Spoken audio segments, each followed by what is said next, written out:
From Delaware's most award-winning radio news team, this is WDEL Video News. Here's Melanie Armstrong. Among Delaware's top stories for Wednesday, April 25th, voters say no in the Brandywine School District. Could there be criminal charges against an ex-lawmaker? And a green energy plan could save you some green. And now the details. Voters in the Brandywine School District shoot down a proposed tax increase. District officials say they're disappointed. We get the story from WDEL's Ken Grant.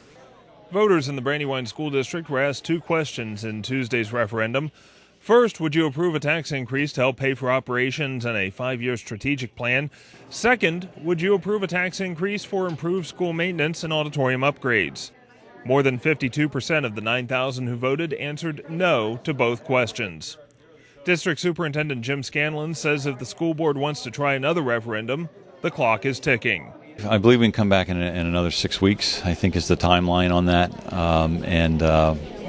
In order for a tax increase to be in place for the next fiscal year, we'd have to be out before June 15th, I believe. Did he tell the babysitter to lie? The Attorney General will decide whether former Representative John Atkins committed an act of intimidation. WDEL's Carl Konevsky reports. The House Ethics Committee voted to ask the AG to determine if the Millsboro Republican violated the law. According to House Majority Leader Dick Cathcart, who chairs the group, Atkins allegedly told his 15-year-old babysitter to tell police she didn't hear any fighting between Atkins and his wife, despite the fact that she was awake and did hear the two argue. If the information we received regarding John Atkins' actions towards the babysitter are true and accurate, it may not only constitute a violation of House Rules of Conduct, but under the Delaware Code, it could also be an act of intimidation, which is a Class E felony. Cathcart says committee rules make giving the information to the AG's office a necessity. He also says the possible charges could put an end to Atkins' political career if he wins the upcoming special election as a write-in candidate. By phone after the meeting, Atkins told reporters he didn't tell the babysitter anything,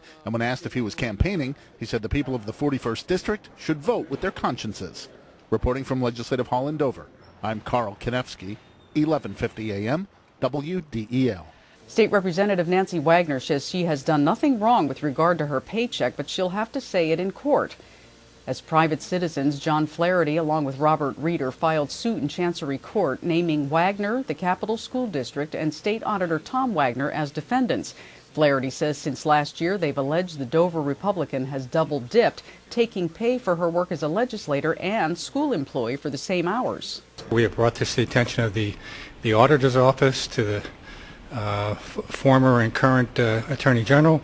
The only avenue that we can see forward is to bring this to the attention of the judicial system and to seek some satisfaction and redress. John Brady, Wagner's private attorney, says she's convinced she'll be vindicated. Ms. Wagner continues to maintain that she did not violate Delaware law. She acted in accordance with the Attorney General's opinions, and each year her records were audited by the state auditor Tom Wagner from her work at the Capital School District, and she was found to be in total compliance. Sued as a state employee, Wagner will get representation in court from the Attorney General's office.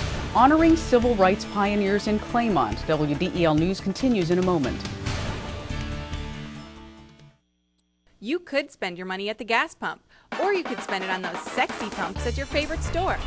Let DART do the driving. Travel smart. Choose DART. You may soon be able to lower your energy costs and protect the environment. WDEL's Carl Konevsky reports. The Sustainable Energy Utility Task Force released its findings to the General Assembly Tuesday afternoon. Senator Harris McDowell says the group looks to create a market-based utility using a three-pronged approach for success. Efficiency, conservation, and consumer-sided renewable to lower their bills, lower the emissions generally in the state by very large numbers, and put us into the future. McDowell says participation, which would be voluntary, could have big benefits. The utility would provide incentives for Delawareans to drive clean cars, develop green buildings, and buy energy-efficient appliances. Reporting from Legislative Hall in Dover, I'm Carl Konevsky, 1150 AM, WDEL. Knocking down barriers to health care is the aim of a new program in Delaware. called Healthy Delawareans Today and Tomorrow. It's a partnership between AstraZeneca and the public and private sectors to make sure people with no insurance get help. It truly is a coalition that's going to help link Delaware's uninsured with needed health care services, programs, and resources across the state. And I think that is an enviable task that we all embark upon today. AstraZeneca President and CEO Tony Zook says that includes providing free transportation to state health centers and creating a healthcare resource guide. 350 AstraZeneca volunteers called Healthcare Heroes will also help. AstraZeneca has given $500,000 to nonprofit groups to link the uninsured with programs. There are 105,000 people in Delaware who don't have insurance. Senator Biden is taking President Bush to task over Iraq. WDEL's Chris Carl reports. Well, Mr. President, I have a message for you. Senator Biden is taking President Bush to task over Iraq. The fact is the president is totally out of touch with reality. He's out of touch with the American people, and he's out of touch with America's interest in the region. Although the president reiterated his veto threat, Biden says Congress will not back down and take out a troop withdrawal timetable from its Iraq funding bill. I believe it's my obligation as a senator, and I hope the obligation of everyone else, to keep relentless, unending pressure on this president to come to grips with reality. The president says he's disappointed that Democrats have chosen to make a political statement with the war funding bill. Chris Carl, 1150 AM, WDEL. Elementary school students attending what was once the Claymont High School get a civil rights lesson from the history makers themselves. WDEL's Brian Smith reports. 17 years after Claymont High School closed, the building is still serving students of the Brandywine School District. The building was a temporary home to Mount Pleasant High and Brandywine High for a year apiece in the mid-1990s, and now it houses 4th through 6th graders as Claymont Elementary School. Now the building has a permanent display honoring some of the most important students it has served in its history. On September 4th, 1952, Claymont High welcomed 11 black students and became the first school in the nation to integrate. 2 years later, Brown versus Board of Education made an example of the school as one that integrated peacefully. Joan Anderson was one of the 11 who came to school that day. It went very well. We were very, very well received. And after we had been in school about a day, the Attorney General's office called the superintendent and told him to send us home because we did not have a written mandate. The Attorney General's office called back later that day and said we could stay. The permanent display also honors general history items from Claymont High's 61 years of existence. Brian Smith, 1150 AM, WDEL. Did the Phils make it 4 in a row? WDEL Sports and AccuWeather are coming up.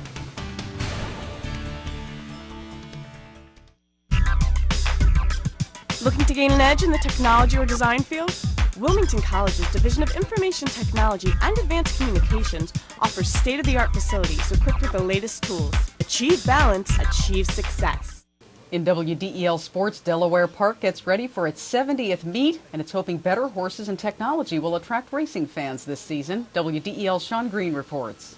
Delaware Park is quiet for now, but starting this weekend, the 70th live racing season at the Stanton track kicks off. Well, I think fans are going to love the new video screens. We had them on the first floor last year. We've got more of them. We have them on the third floor right now.